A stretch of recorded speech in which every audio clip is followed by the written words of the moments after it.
अस्सलाम वालेकुम, मैं हूं बाबर आजमी। आप देख रहे हैं क्रिप्टो 1.0। ये इंडेक्स है नैस्डैक का। और इस चार्ट में मैंने आपको पिछली अपनी वीडियो में बताया था कि ये अब जो है यहाँ से वापस जाने की तैयारी कर रहा है नैस्डैक। ये एक बड़ी सी कैंडल बनी एक विक के साथ, और उसके बाद मार्केट जो है वो क्लोज़ तो खैर नीचे ही हुई। कोई अच्छा साइन तो इसको हम नहीं समझ सकते, लेकिन फिर भी अपनी सपोर्ट से ऊपर ही क्लोज़ हुई है।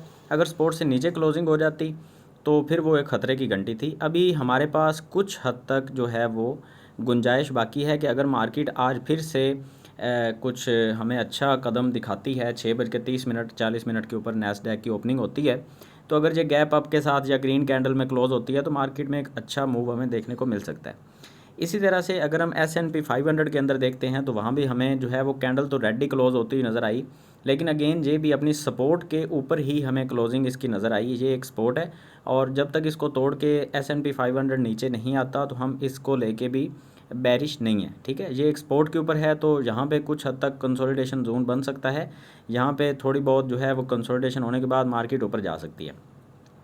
आगे चलते हैं, बीटीसी का थोड़ा सा एनालिसिस कर लेते हैं। बीटीसी के बारे में मैंने आपको अपनी पिछली वीडियोस में बताया था कि 2 आवर की टाइम फ्रेम के ऊपर अगर हम आते हैं तो वहाँ पे हमें एक बहुत अच्छा सा पैटर्न देखने को मिल रहा था, जिसको हम बोलते हैं सिमेट्रिकल ट्रायंगल। अब सिमेट्रिकल ट्रायंगल का मैंने आपको बताया था, अगर ये नीचे की तरफ ब्रेकआउट होता है तो मार्केट नीचे गिरेगी, और अगर ऊपर की तरफ गया तो मार्केट ऊपर ब्रेकआउट कर गया तो मार्केट ऊपर जाएगी। ठीक है, तो बिल्कुल सेम इसी तरह से आपने देखा यहाँ से मार्केट जो है वो काफ़ी हद तक पंप कर चुकी है। जिन लोगों ने यहाँ पे एंट्री ली होगी, जो कि जैसा कि मैंने आपको बताया था कि अगर ये ब्रेकआउट करके ऊपर जाता है तो हम यहाँ पे एंट्री लेंगे, तो वो लोग जो हैं वो अब अच्छी प्रॉफिट में होंगे। अब क्या मार्केट इससे ज़्यादा ऊपर जा सकती है? मुझे नहीं लगता कि मार्केट इससे ज़्यादा ऊपर जाएगी। यहाँ पे कुछ हद तक जो है वो मार्केट साइडवेज इस तरह से चलना शुरू होगी, उसके बाद शायद ऊपर जाए, या अगर कोई बुरी खबर आई तो मार्केट शायद दोबारा से इस अपनी सपोर्ट को दोबारा से टेस्ट करे। ठीक है, ज़्यादा जो चांसेस हैं वो यही हैं कि इस सपोर्ट को दोबारा टेस्ट करने के लिए मार्केट नीचे आएगी, और वहाँ पे हम एक एंट्री लेंगे लॉन्ग की। तब तक हम ना शॉर्ट करेंगे ना लॉन्ग करेंगे, हम वेट करेंगे। ठीक है, कभी कभी वेट करना भी एक बहुत अच्छी ट्रेड होती है।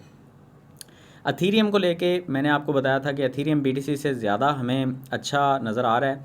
तो सेम बीटीसी और अथीरियम तकरीबन ये देखें, बीटीसी जो है वो हमें 4% अप जाता हुआ नज़र आया, और अथीरियम 3.4%। तो मतलब कोई इतना खास फ़र्क नहीं आया, अथीरियम भी अच्छा परफॉर्म कर गया यहाँ पे। बीटीसी से थोड़ा सा पीछे रह गया, लेकिन अच्छी परफॉर्मेंस दिखा गया अथीरियम भी, और यहाँ पे एक रिजेक्शन छोटी सी बन गई, क्योंकि सिमेट्रिकल ट्रायंगल जो है वो वहाँ तक ही जा पाता है जहाँ से वो शुरू होता है। यहाँ से ये शुरू हुआ था बनना, और देखें बिल्कुल वहाँ तक जाके मार्केट जो है वो रिजेक्ट होना शुरू हो गई है। अब दोबारा से यहाँ पे साइडवेज मूव आ सकता है, क्योंकि ऊपर एक रेजिस्टेंस भी है। और अगर हम यहाँ पे एथीरियम के अंदर 50 और 200 की मूविंग एवरेज को लगाते हैं तो ये देखें मार्केट इन दोनों के दरमियान में फंस चुकी है। अभी वैसे जो रिजेक्शन असल में बननी चाहिए वो 1452 के ऊपर बननी चाहिए, और जो अभी सपोर्ट है वो 50 की मूविंग एवरेज सपोर्ट दे रही है, तो मार्केट एक अच्छा यहाँ पे पंप और भी ले सकती है, लेकिन दोबारा से इस सपोर्ट को टेस्ट करके फिर ऊपर जाएगी। ठीक है, आगे चलते हैं, बीएनबी के बारे में थोड़ी सी बात कर लेते हैं। डेफिनेटली सारी मार्केट ऊपर है तो बीएनबी पीछे कैसे रह सकता है? बीएनबी तो वैसे ही ऊपर जाने की तैयारी में रहता है।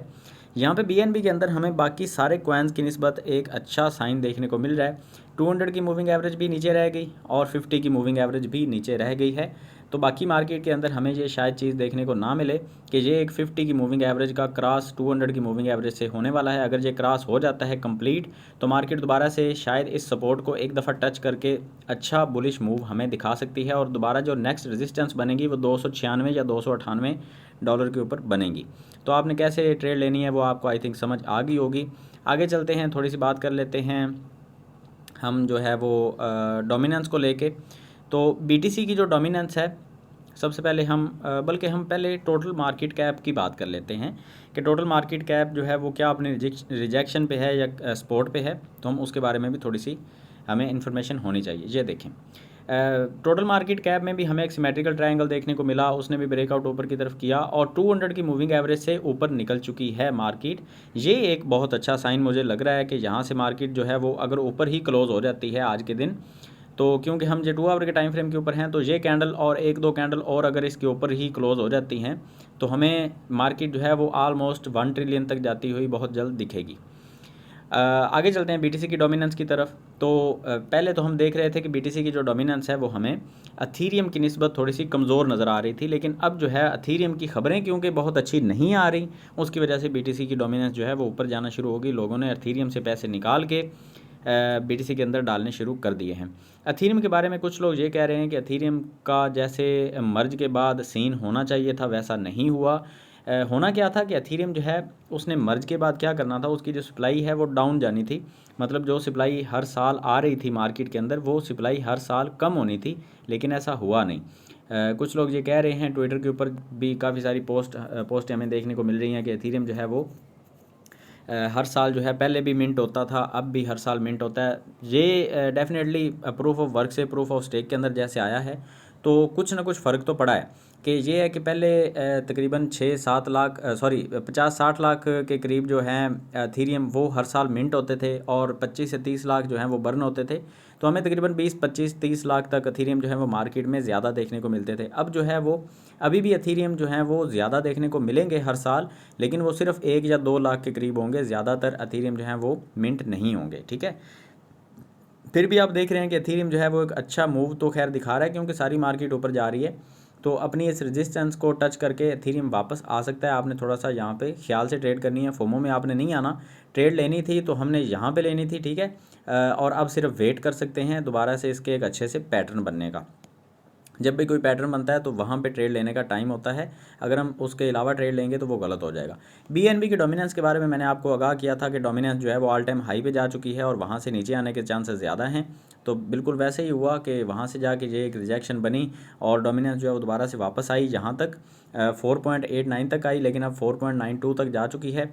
BNB की डोमिनेंस भी दोबारा से थोड़ी सी ऊपर जा रही है, लेकिन ये जो डोमिनेंस बढ़ रही है, अब ये टोटल क्रिप्टो मार्केट कैप क्योंकि बढ़ रहा है उसकी वजह से ये डोमिनेंस बढ़ रही है। ये ऐसे नहीं हो रहा कि BTC या अथीरियम से पैसे निकल के BNB के अंदर आ रहे हैं, ऐसा नहीं है। टोटल मार्केट कैप बढ़ रहा है, इसलिए BNB के अंदर भी पैसे आ रहे हैं, ठीक है। तो खैर आज के एनालिसिस को फ़िलहाल इतना ही रखते हैं, सिंपल सा रखते हैं। ज़्यादा इसमें हम कॉइन्स को डिस्कस नहीं करेंगे। बाकी कॉइन्स के बारे में अगर आप एनालिसिस करवाना चाहते हैं तो कमेंट सेक्शन में ज़रूर बताएं। अगर आपको किसी चीज़ की समझ नहीं आई तो कमेंट सेक्शन में ज़रूर डिस्कस करें। इंशाल्लाह से नेक्स्ट वीडियो के अंदर कोशिश करूँगा उस चीज़ को सॉर्ट आउट करने की। उम्मीद करता हूँ आपको वीडियो अच्छी लगी होगी। दुआओं में याद रखिएगा। अल्लाह हाफिज़।